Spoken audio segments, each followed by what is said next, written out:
शैतानिर्रजीम बिस्मिल्लाहिर्रहमानिर्रहीम। अस्सलामु अलैकुम। कैसे हैं? सब ठीक हैं? दुआ करते हैं कि आप हमेशा सेहत और सलामती के साथ रहें। नमाज फ़ज्र अगर छूट जाए तो उसको किस वक्त अदा करें, ये एक मसला है जो पूछा गया है। जैसा कि कुरान मजीद फ़ुरक़ान हमीद में इरशाद होता है कि फ़स्ताबिक़ुल खैरात, के नेकियों को जल्द अदा करें।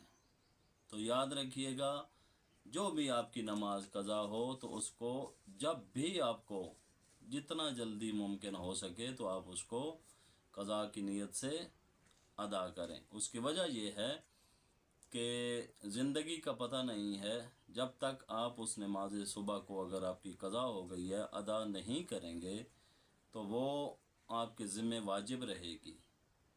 तो जितना जल्दी हो सके उसको अदा करें। अगर आप सुबह की नमाज के बाद पढ़ने के लिए नहीं उठ सके, आप 1 घंटा लेट हो गए हैं, 2 घंटे लेट हो गए हैं, तो ये ज़रूरी नहीं है कि आप नमाज ज़ोहर तक इंतज़ार करें या आप उसको अगले दिन सुबह की नमाज के टाइम पे उस कज़ा की नीयत से उसको अदा।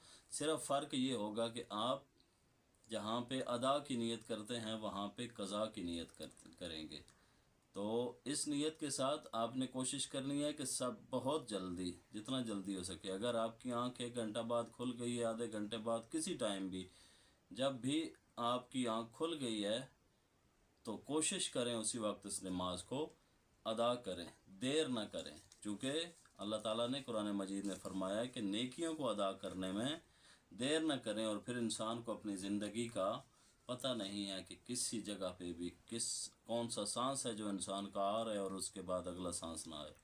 तो कोशिश करें अपनी कज़ा नमाज़ें पढ़ें और जितना जल्दी हो सके उनको पढ़ें। अल्लाहुम्मा सल्लि अला मुहम्मद व आलि मुहम्मद वअज्जिल फ़रजा मुहम्मद।